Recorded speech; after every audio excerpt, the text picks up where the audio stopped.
New York Times this morning, a few hours before the landing began. This dispatch warned the American people not to expect too much of the French resistance movement. It pointed out the great difficulties under which the French must operate. The American decision to withhold full diplomatic recognition from General de Gaulle and the French committee is therefore being put to its first practical test.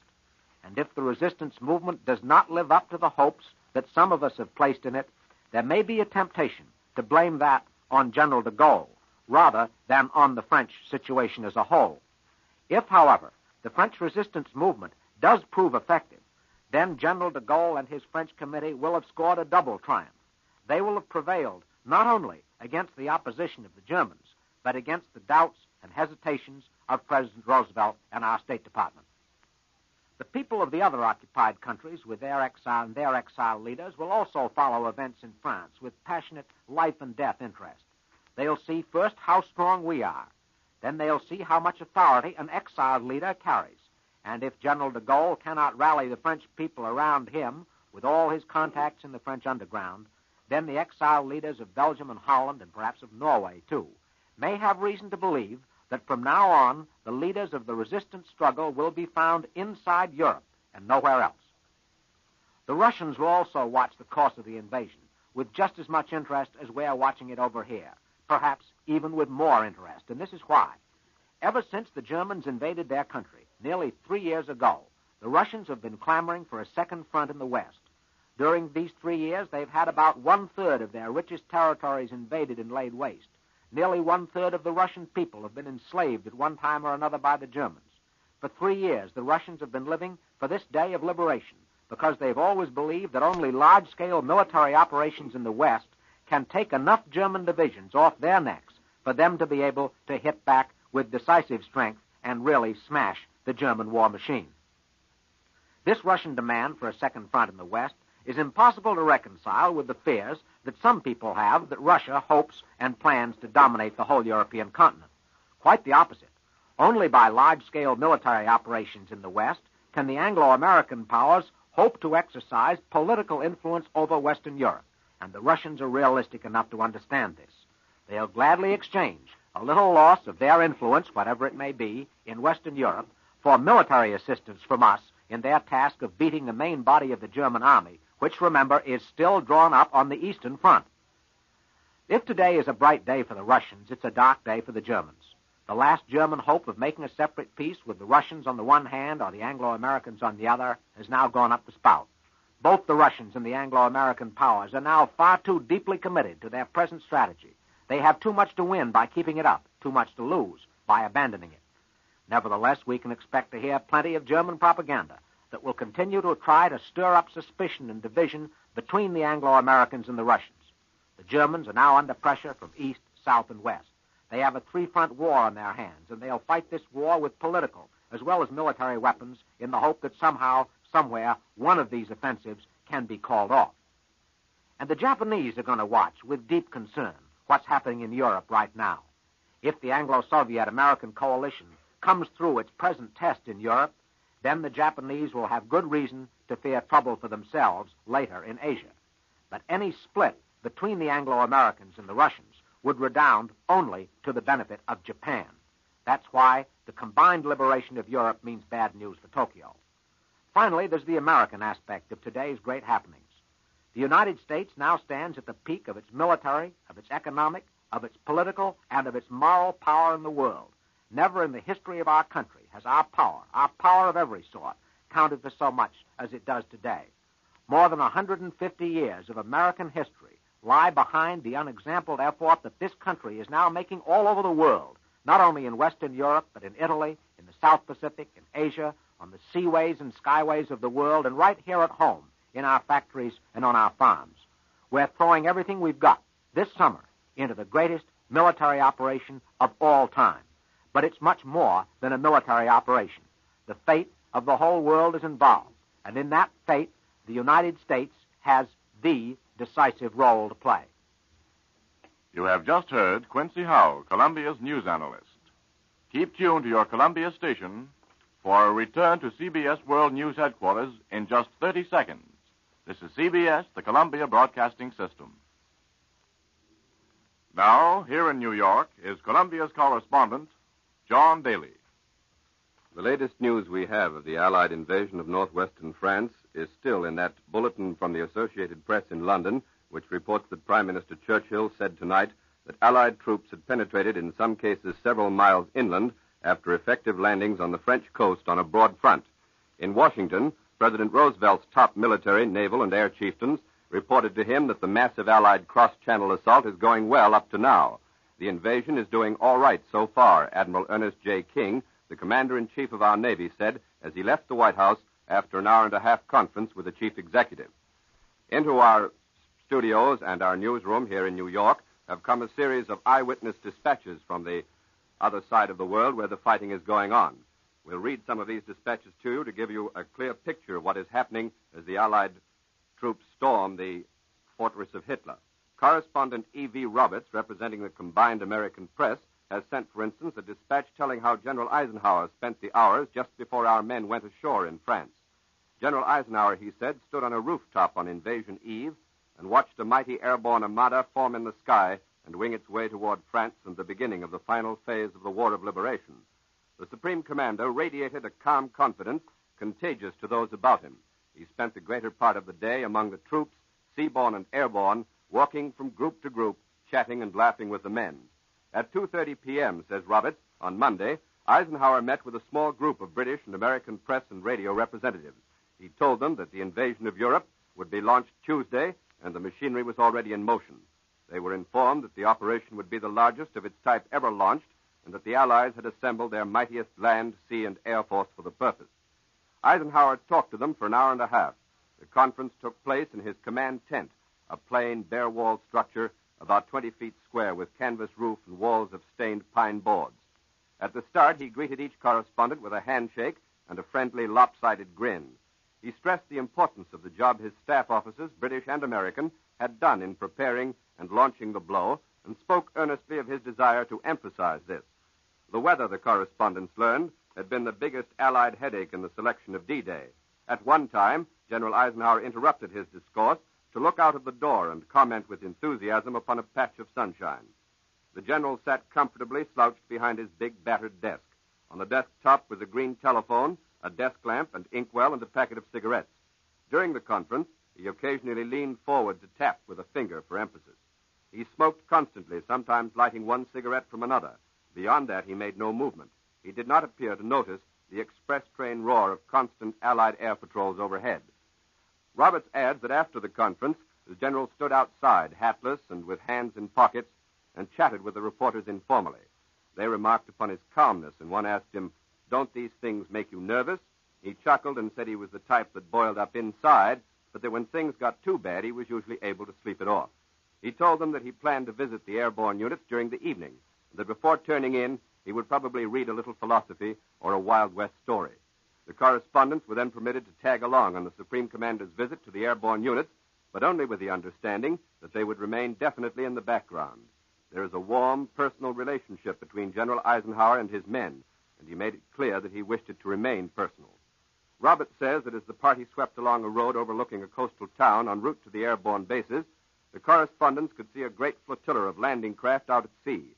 At the airborne assembly areas, Eisenhower walked swiftly and alone through the groups of men where they were drawn up at attention. He asked that they be placed at ease. He stopped frequently, picking men at random to talk with.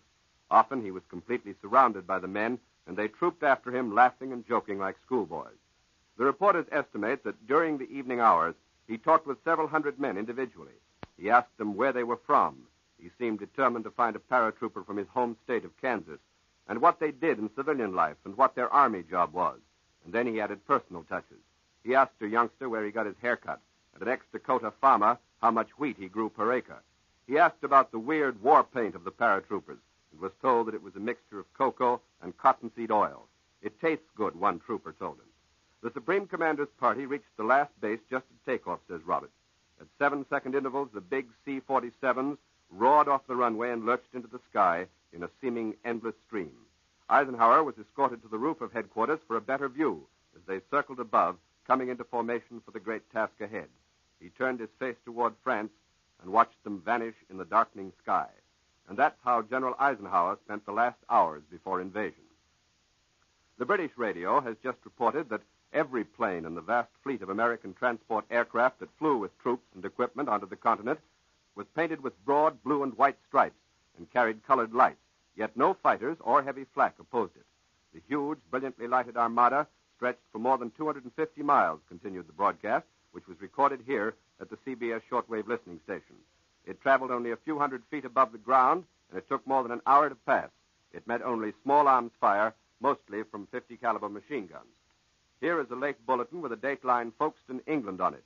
It says German guns across the English Channel opened fire at 5 p.m. today for the second time since the invasion began, but ceased as soon as Royal Air Force planes appeared over them. That is, of course, 5 p.m. English time, which would be 11 a.m. New York time. Penetrations several miles inland were made by American, British, and Canadian troops which poured into northern France by air and sea in overwhelming strength and established firm fighting fronts in the first stage of the battle for Europe. That is, in essence, a summary of what Prime Minister Churchill said in his report to the Commons. Mr. Churchill, in his second appearance of the day before the House of Commons, gave this stirring report of the invasion. The Supreme Headquarters of General Dwight D. Eisenhower's Allied Expeditionary Forces added to Churchill's summary by disclosing that the first in a series of 4 or 5 obstacles in the way of Europe's liberation has now been overcome. Disclosing that enemy opposition was less than anticipated and that coastal defenses were weakened into virtual uselessness by air and naval bombardment, Churchill said our airborne troops are well established and our follow-ups are all proceeding with very much less loss than we expected. Fighting, he said, is proceeding at various points. We have captured various bridges which are of importance and which are not blown up. There even is fighting proceeding in the town of Caen. That's spelled C-A-E-N, of course. All of this, although very valuable, is a first and vitally essential step, but it gives no indication whatever of what may be the course of the battle in the next few days or weeks, because the enemy will not probably endeavor to concentrate in this area. Here is more detail on the American leader's report to President Roosevelt. Admiral King, you'll remember, came out of the White House a little while ago and seemed to be very happy about the progress of the invasion. Admiral King was at the D-Day conference with the President, together with General George C. Marshall, Army Chief of Staff, and General Henry H. Arnold, the Chief of the United States Army Air Forces. The 3 top-flight leaders of America's military might emerged from their conference with President Roosevelt smiling and in apparent good humor. General Marshall was asked if he could say anything about the progress of the Allied landings, and he replied, "I'd rather not," but he smiled with evident satisfaction. Admiral King then said, "It's doing all right so far." President Roosevelt called the officers to the White House a few hours before, and he will go on the radio to lead the American people in prayer for success of the Allied liberation of Europe. Now, evidently, the airborne troops, which would mean paratroopers, glider-borne troops, and transport troops, have played a very major part in the securing of beachheads in Hitler's Europe. And here, a United Press correspondent who has just returned to England after riding on a 9th Air Force troop carrier plane, which dropped American paratroopers on France, tells his story. It's an eyewitness description. He says American parachute infantry, spilling from troop carrier planes with deadly stealth, apparently caught German defenses by surprise before dawn and struck the first American blow at selected targets in Normandy. Thousands of paratroopers were dropped dead on targets by hundreds of Dakota carrier planes operating in 3 wings from myriad bases in Britain.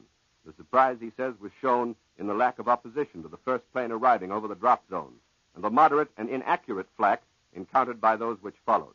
Night fighter opposition was negligible, although the big C-47s and C-53s, which carried up to 18 men each, were escorted by Allied night fighters and intruders. The huge planes roared off from their bases in the dead of night, and a few hours later returned with one of the lightest casualty lists ever reported for an operation of such magnitude. The weather favored the paratroopers. The planes were able to drop below an undercast directly over the drop spots.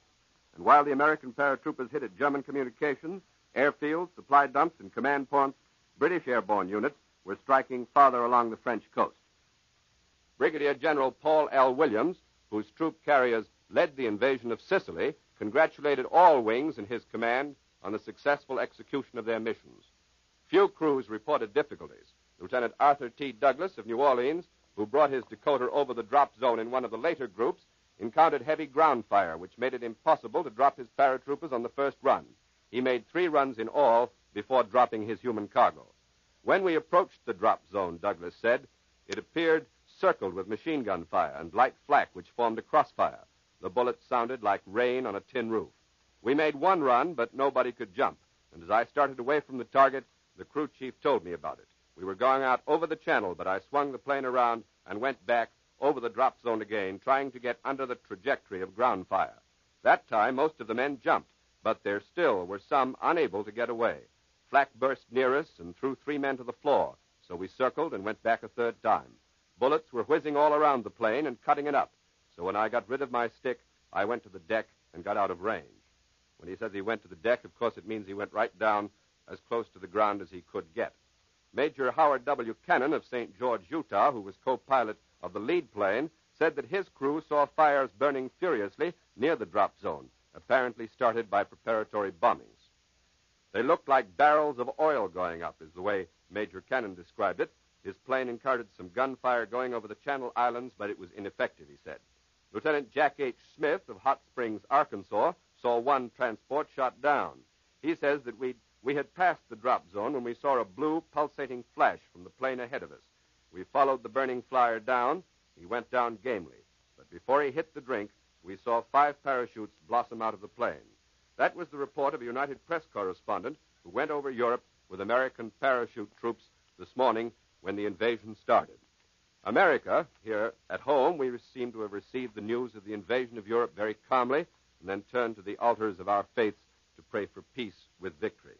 In the nation's hamlets and in the great cities, people went to churches, temples, and synagogues to meditate and to participate in the services of prayer scheduled for D-Day. There were few demonstrations. Groups gathered at newsstands and stood before radio loudspeakers. Comment generally reflected the combination of hope and trepidation which marked the end of a tense waiting period. I've just come up to New York from Washington, and on the way up I noticed in the railroad stations that the people stood very quietly and read their newspapers. Even here in New York, in the subways, instead of glancing at the front page and then running to the sports page, people were sitting quietly and reading the latest details of the invasion from their papers, and sometimes on the stations you saw them portable radio which was giving the latest news as they stood there. The people have been quiet. Perhaps they've tasted so often of this invasion that they now understand that just securing a beachhead doesn't mean the battle is won. They know that the days ahead of us are going to be just as difficult as those hours which followed immediately after H hour on D-Day, which is today. Thousands of men and women in war production plants observed a brief moment of silence, followed by an immediate resumption of the flow of materials of war. Plant officials announced uniformly and proudly that the announcement came without a slackening of output. Here in New York, a public prayer observance to be held at 5:30 p.m. this afternoon at the Madison Square Eternal Light World War I Memorial was announced, in ceremonies which will be repeated in communities in all parts of the country. Some cities, such as Albuquerque, New Mexico, announced D-Day and H hour with sirens and whistles, summoning men and women to their places of worship. At the United States Veterans Hospital here in New York, 1,800 men, still hospitalized 25 years after World War I, were given the news by nurses. Patients in pajamas and bathrobes, walking on crutches and canes, gathered in the hospital lawns and bowed in silent prayer. Newspapers issued extras all over the country, and radio broadcasting companies, such as our CBS, pushed all scheduled programs aside to bring you the news. The New York Stock Exchange halted its activities for a 2-minute prayer period. Emergency orders for augmented personnel went out from the nation's telephone companies. As American servicemen accepted the news in their stride, a light note was struck by a group of French sailors in New York who linked arms and joyously danced down Broadway. That also happened in Philadelphia. I brought a new Philadelphia paper up with me, and they described there French sailors munching donuts in the Salvation Army canteen in City Hall Plaza, looking up when the women volunteer told them that paratroopers were landing in France. She had no way of knowing what the sailors thought, but she did notice that they gulped their coffee and swung across the plaza toward a subway entrance and their ships. The major racetracks suspended their programs, but generally sports events went on as scheduled. Virginia civilian defense officials sent over the civilian air raid warning system a summons to 8 p.m. prayer meetings in all the cities and most of the towns. Here in New York, Lord & Taylor, a specialty shop, closed for the day, and its 3,000 employees were given the day off to pray and hope for victory. Now we have a bulletin here from New York which gives us further details on the young British girl, Joan Ellis, who sent through the false flash 3 days ago announcing the opening of the European invasion. Joan Ellis, it says, the 22-year-old British teletype operator who sent that false flash 3 days ago, reporting the European invasion, was very happily remembered by newspaper editors when D-Day finally arrived. The newsmen here found time to message expressions of agreement with James P. Rosemond, who is the managing editor of the Akron, Ohio Beacon Journal. He said, based on Joan Ellis's statement, asking America to forgive me, suggests AP editors cable message to her. Ours would be, no one in Ohio concerned about invasion flash, good luck and carry on. That message was forwarded to the London Bureau of the Associated Press. Tell the British girl who flashed the invasion Saturday that we all love her and that she scooped the world, said the Mayfield, Kentucky messenger. The South Bend, Indiana Tribune messaged, please cable Joan Ellis that Indiana thinks you knew it all the time. Comments such as these came from all parts of the country, and perhaps Joan Ellis did a great good deed for her country, for we know now that great fleets, loaded down with troops and having all the semblance of a full-blown invasion, have sailed repeatedly up and down the coast of France. They've had the Germans in tenterhooks and time again sent them to their bastions of defense only to find it was a false alarm. General Eisenhower this time played another one of his wonderful tricks on the enemy. Watching past performances of invasions, I saw some of them in the Mediterranean myself. They got used to the idea that General Eisenhower never invaded unless the moon was waxing, was new, that the tides were high, and the H hour always came between 2 and 4 o'clock in the morning. This time, General Eisenhower let the moon go its way, let the tides pretty much go their way, and struck in daylight, probably accounting for the surprise of the Germans. Here is a late report from the Supreme Headquarters of the Allied Expeditionary Forces in England. More than 10,000 tons of explosives, it says, were showered on invasion coastal targets by an estimated 31,000 airmen in the 8-hour period between midnight yesterday and 8 a.m. today, spearheading the tremendous aerial armadas which by night and day blasted apart for the invading ground forces was a giant formation of well over 1,000 RAF Lancaster and Halifax bombers, which last night dropped 5,600 or more American tons of bombs on 10 Nazi gun batteries. Remember that the Lancaster and the Halifax are the great British bombers which have roared out over Germany these 2 or 3 years past and can carry great loads. They are the planes that usually drop the great blockbusters weighing 8,000 pounds and even 12,000 pounds. The resistance of the batteries, that's enemy batteries, has been greatly weakened by the bombing of the Air Force, and the superior bombardment of our ships quickly reduced the fire of these batteries to dimensions which did not affect the problem. That is what headquarters announced, giving us one of the clear-cut indications of the reasons for the success of our initial efforts in the liberation of Europe. The estimate of 31,000 airmen in action, made by well-informed observers, did not include airborne troops. Now, the well-informed observer in England is undoubtedly a capable Army officer who is giving on-the-record background to guide the correspondents in their reports. We find now that the Japanese people have at last been informed of the Allied invasion of northern France. Don Mosley, our correspondent, the CBS correspondent in San Francisco, reports that Radio Tokyo has declined to editorialize in any manner concerning the success or failure of the operation. However, not a single Japanese comment has reached the Nipponese people themselves, and all Radio Tokyo remarks have been almost verbatim reports of German communiques. Apparently, the Japs are playing it very cautious this morning, paying lip service to their Nazi comrades, but avoiding any firm propaganda line lest they find themselves out on a mighty weak limb. Meantime, a Mr. Ushiba, former secretary of the Japanese embassy in Berlin, said, "It is not only the German High Command, but also the entire German people on the home front who have been itching for this moment, because their conviction is that the enemy's European invasion is the long-awaited signal to touch off the pent-up strength of the German Wehrmacht to deal a most decisive blow to the enemy." Then Ushiba, in a sweeping remark, added his conclusion that now the Allies are walking into a death trap laid by the German High Command. However, such a comment has not been told the Japs themselves. That gives us a fundamental idea of the kind of Japanese propaganda that is going out to the people of Japan. I don't think that these reports from Japan necessarily indicate that the Japanese have any faith in the ability of their Axis comrades to hold the Hitler fortress of Europe. They must appreciate already that the beaches are secured. Here is a flash from Reuters in London which says many secret weapons were used for the first time by the liberating armies in the invasion of northwestern France this morning. The Ministry of Supply in London revealed that information just a short while ago. We've heard in the past months, almost now for in the past 2 years, the reports of German secret weapons. We've had a good deal of information about their rockets, about their glider bombs and their radio-controlled tanks, but we've had very little on the Allied side in the way of boasting of our magnificent weapons. I saw some of them in operation at the Anzio beachhead.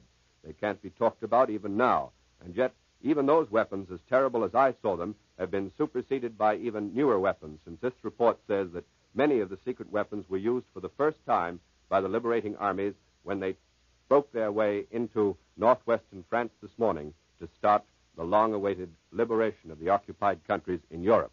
The news continues to come into the CBS newsroom. We will be standing by here to give you the latest reports as they come in. The latest report we have so far on the progress of the fighting is the announcement from Prime Minister Churchill that there have been penetrations of several miles. Radio France in Algiers broadcasts a statement by André Le Troquer, who is the French Commissioner for the Administration of Liberated Territories in metropolitan France, declaring that the liberation of France has started. Following is the text of the statement as broadcast to French areas and reported by the Federal Communications Commission. Events expected by the whole of the French people have finally taken place, says Mr. Le Troquer. Our hope becomes a reality. The liberation of France has started. In this most solemn hour of our history, we all have only one duty, total sacrifice for the motherland. French blood will flow again. Think of the sufferings that our brothers will have to endure to be finally liberated. Let us unite all our thoughts in the certainty that tomorrow France will be free and we shall make her greater and more beautiful than she has ever been. That report came from Algiers, the seat of the French Committee of National Liberation, and was made by André Le Troquer, the French Commissioner for the Administration of Liberated Territories in metropolitan France.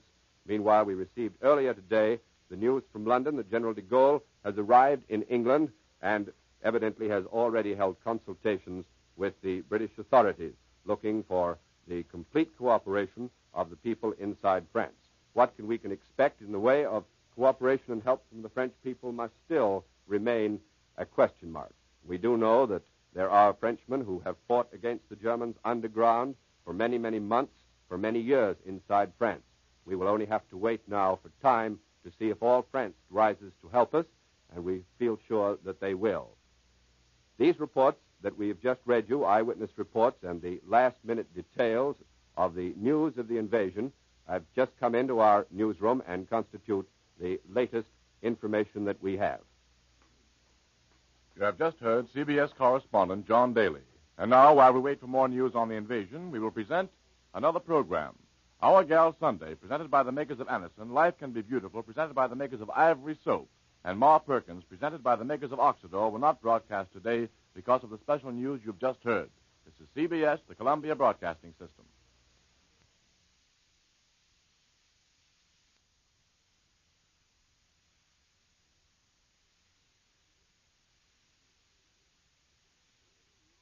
Crisco's radio newspaper with Bernardine Flynn, brought to you by the makers of Crisco.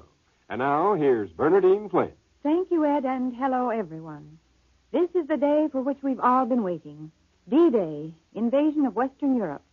To millions of people in the occupied countries, this is the beginning of their liberation, after many long years of domination by Hitler and the Axis. Of course, we all want to hear the latest details, and in order that we might bring you as much invasion news as possible, Crisco is dropping its usual commercial time. Now let's switch to the New York headquarters of CBS World News for a report by Alan Jackson, one of Columbia's news editors. Briefly, the situation at the moment is this.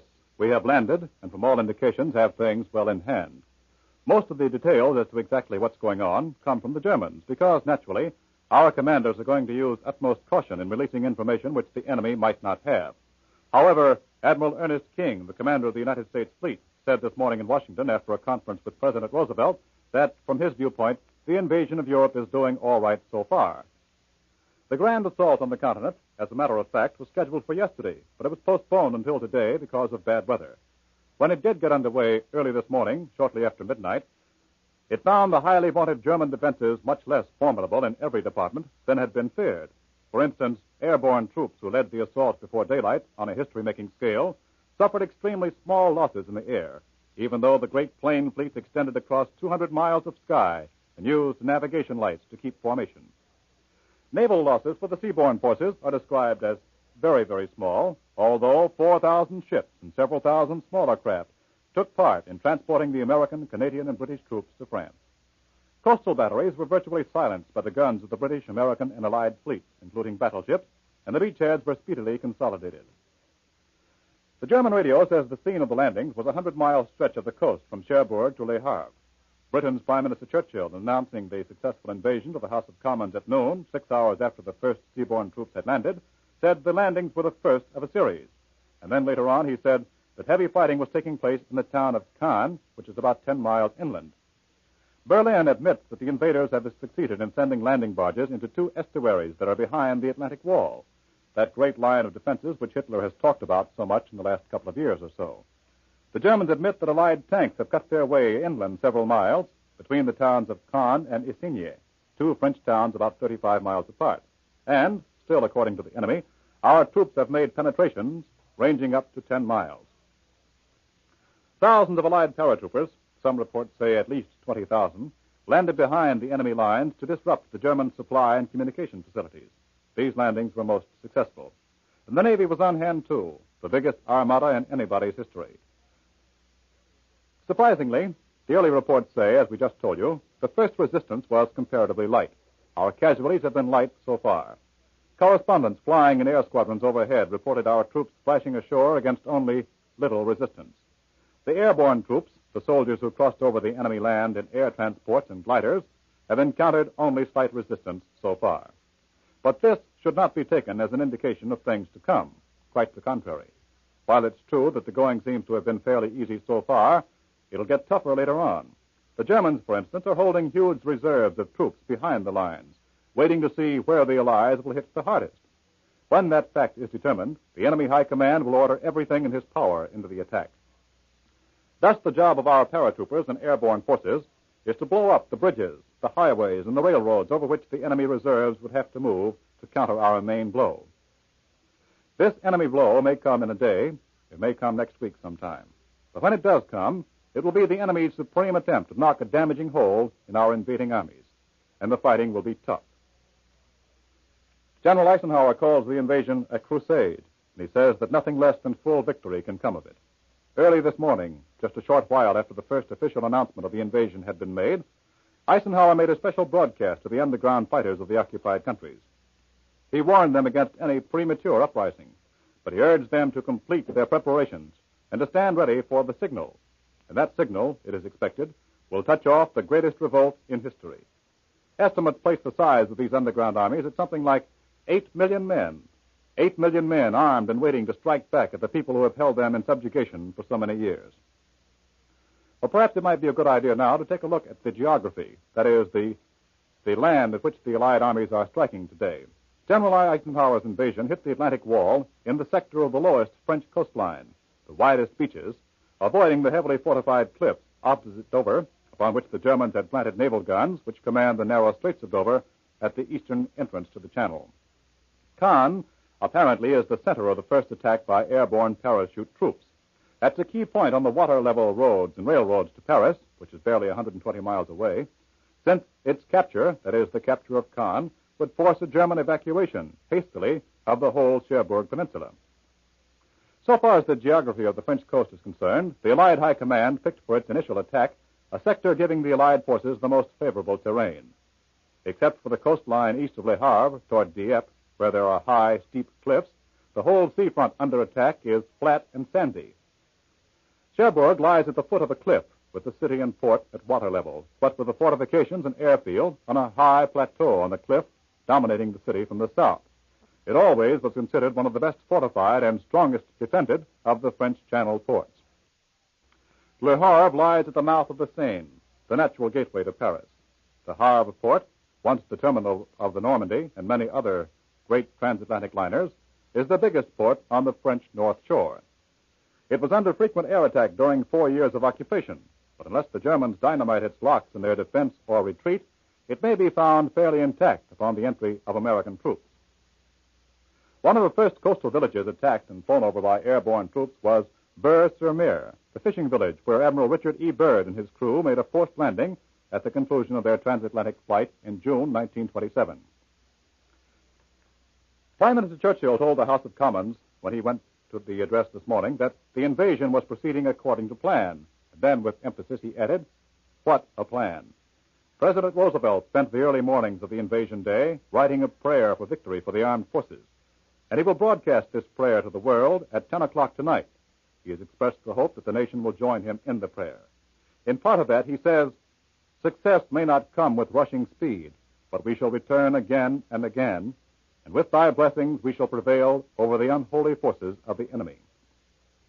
Mr. Roosevelt dispatched the prayer to the House by motorcycle messenger, and it was read on the floor shortly after Dr. James Sherrill Montgomery, the chaplain of the House of Representatives, departed from custom to ask members to join him in the opening invocation. Again, the members stood, this time in silent prayer. At its conclusion, Minority Leader Martin of Massachusetts reminded his colleagues that many heartbreaking days lie ahead. During the morning, Mr. Roosevelt summoned the Army and Navy high commands to the White House for his first personal conference with the commanders since troops began hitting the beaches during the night. The high command personnel included General Marshall, the Army Chief of Staff, General Arnold, head of the Army's Air Forces, and Admiral King, Chief of Naval Operations. General Marshall appeared worn when he went to the conference, as though he had spent a sleepless night. Already throughout the nation, countless church services are being held. Many states and cities have issued special proclamations on D-Day. Britain's King George is scheduled to go on the air this afternoon at 3 o'clock with a special Invasion Day message. French General de Gaulle broadcast to the people of France at 11:30 this morning. Before that, King Haakon of Norway sent a special message to his people. And now General Wilhelm Hanstein, Commander-in-Chief of the Norwegian Underground, has broadcast an order to all organized fighting groups inside Norway to be prepared to take part in the Great Settlement. Well, that's the invasion news as it looks so far. I'll be back in a few minutes with a summary of developments today. And now back to Bernadine Flynn. Thank you, Alan. That was Alan Jackson, one of Columbia's news editors in New York, bringing us the latest details on the invasion and how it's been going since early this morning. If any later bulletins should come in while we're on the air, we'll bring them right to you. Recently, General Eisenhower prepared the underground of Europe for D-Day. A member of his staff told the downtrodden people to learn to recognize his voice, which was to bring them directions and instructions daily. And now that voice from Supreme Headquarters has announced to them and to the world that D-Day, H-hour, has arrived. Yes, Ed, and already the underground is secretly at work disrupting every enemy defense and troop movement possible.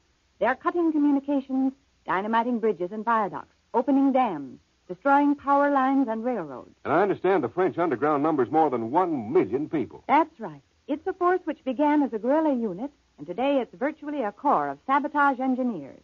It's made up of many officers and men of the disbanded French army, men from all walks of life, all creeds and political beliefs. Most of the officers are army men, and many of its fighters have fought the Germans in 2 wars. There are also thousands of boys in the green uniforms of the youth labor camps who have chosen to join the underground rather than to go back to Germany as conscripts. You know, it's certainly amazing the way members of the underground have been able to feed themselves and gather information so secretly. Usually they are fed by their friends, and many times they gather food from isolated farms and villages. Planes flying over from London have delivered arms and explosives to them, as well as printing material and other supplies. Coded messages have kept the underground informed as to when these planes fly over. And every message and instruction to these men has had to be safeguarded with an enormous amount of care. One misunderstood direction could mean disaster. For instance, for many months, our own men have been preparing for this invasion. It's taken weeks and weeks to assemble ships to carry them, planes to support their landings, ammunition and food. But tons of material could be lost through a single careless accident. How true that is, Ed. While thousands of planes are necessary, it's still more important that one plane with a wide-awake pilot with the right guns and ammunition be in the right spot at the right moment. Exactly. A misread photograph, a road that must be open but is crowded with refugees, or even an open porthole on a ship are all invasion risks. The shine can be taken off helmets and the metal parts of guns, But there's no way of making sure that one or the other might not strike by chance against a landing boat shield and set off a spark to alert the enemy ashore. These are all things which couldn't be figured out on paper ahead of time, and yet they're things on which the very success of this second front depends. Ed, let's take our visitors on an imaginary visit over the English countryside where the chief of our invasion forces spent his hours working and planning every detail of this second front. General Eisenhower lived for a while in London, didn't he? Yes, he did, but some time ago he moved out to a 6-room cottage in the country. The general was up every morning by 5 or 6 o'clock. Each morning before breakfast, he puttered around the garden for a little while and then read the newspapers. But by 8 o'clock, he'd had his breakfast and was in his office hard at work. An office completely surrounded with maps and important documents, I should imagine. Yes, and with many pictures. Pictures of his family and of the Allied leaders of the world. One of the pictures is from President Roosevelt. There is also one from Generalissimo Chiang Kai-shek. The inscription is in Chinese. You were speaking of documents, Ed. One of the most important of these is the shortest. It is the President's cable to Stalin informing him of Eisenhower's appointment as Commander-in-Chief of the Western Front Invasion Force. And that room has contained countless secrets which the Germans had sacrificed many divisions to learn. It is a rectangular room with a big fireplace and 2 small tables and a large walnut desk in a corner between 2 windows. On the wall, there is an enormous map of Europe. In his office, the general has worked 7 days a week on invasion plans. And now, friends, let's switch back to the New York newsroom to see if any late details have come in since we last heard from Alan Jackson. There have been few really late details on the invasion in the last few minutes. However, here's a brief summary of the way the invasion news looks right now. The British Ministry of Supply says that many secret weapons never before used are being employed by the invading Allied troops. In Washington, Admiral King, commander of the United States fleet, says that in his viewpoint, the invasion is doing all right so far. General Marshall, the Army Chief of Staff, says, I can't make any statement. And to newsmen there, he said, you know all about it. Allied headquarters in England reveals that the invasion was scheduled for a day earlier, but was postponed because of bad weather.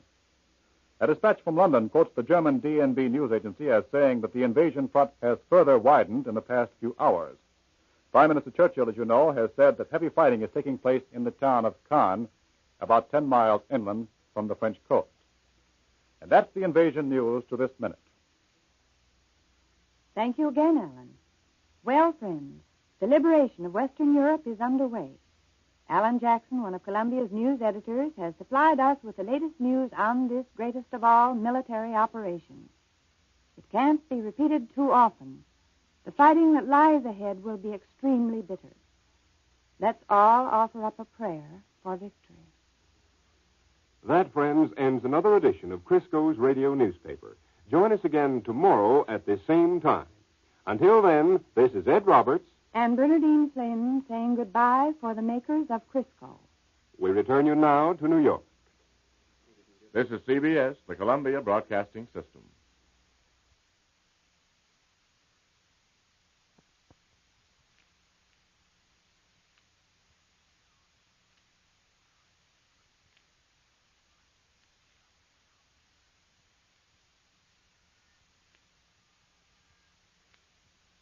The Goldbergs, presented by the makers of Does, will not be heard today.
We interrupt this program. We take you now to CBS Washington. Albert Leach reporting. Washington has accepted the news of invasion with mixed emotions. The expressions of the man on the street have been remarkably similar to those of representatives in Congress. The dominant note was a prayer for success and expressions of confidence in ultimate victory under the leadership of General Dwight D. Eisenhower. Early this morning, I stopped a Marine corporal in a spar. I asked for their reaction. "Wow," said the Marine, "we'll be home by Christmas." Over in Congress, Senator Edwin C. Johnson said the invasion will prove to be for Germany the Waterloo of World War II. House Democratic leader McCormick made this statement. "Our boys," he said, "are fighting for early victory to preserve for the future a decent world to live in." The final phase, the invasion, is now on. We have had 2 terrible wars in less than 25 years. Let us hope that after victory, the United Nations will have courageous leadership that will save the next generations from war. Republican leader Joseph W. Martin said this: "The Allied armies landing in France carry with them the hopes of liberty-loving people all over the world. That the invading forces shall meet with complete success and win an early and decisive victory is the devout prayer of all our people. An early victory and an early return of the fighting men of America to their homes is our fervent hope." But dawn broke over Washington this morning to find the streets of this world capital virtually deserted. It was a bright, cool morning. There was no outward change in Washington. Radio stations and newspapers were, of course, operating with full staffs, as they had been for several hours. The Pentagon building, where the War Department is housed, the Navy Department, other government offices directly concerned with the war, were operating with nearly complete staffs and with additional employees arriving by the minute. But on the streets and in the downtown buildings of Washington, there was no change. Virtually none of these people seemed to be aware that the invasion had begun. When several were told, they were skeptical. They had seen the error of Saturday, and they had it still in mind. As the morning lengthened, Washington in general still seemed to be concerned only with its early morning business as usual. By 6 o'clock, the number of people on the streets had not increased to any appreciable extent. Invasion or no, Washington is not an early rising town. 8 o'clock is about the earliest starting hour. For 5 minutes just after 6 o'clock, from the newsroom of CBS in Washington, I watched the corner of 13th and E Streets northwest. In that 5 minutes, 2 passenger cars, 1 taxi, 1 bus, and 2 pedestrians passed by. During the day, 13th and E is one of Washington's busiest corners, and it is usually crowded until as late as 1:30 in the morning, crowded with all the color that makes up wartime Washington. For this corner is in the heart of the theatrical restaurant district. During the morning and throughout the evening hours, servicemen and servicewomen in all the uniforms of the United Nations mingle with the thousands in civilian dress. But by 7 a.m., business had picked up a little, but still no more than normal. Laundry trucks were in evidence, and so were the ice trucks servicing the restaurants. And most of the pedestrians were solitary, walking along at leisurely pace. There was no excited greeting, no manifestations whatsoever that the long-awaited invasion was underway. It was not until 7:30, when the 8 o'clock starters began to hurry along, that an undercurrent of excitement was evident.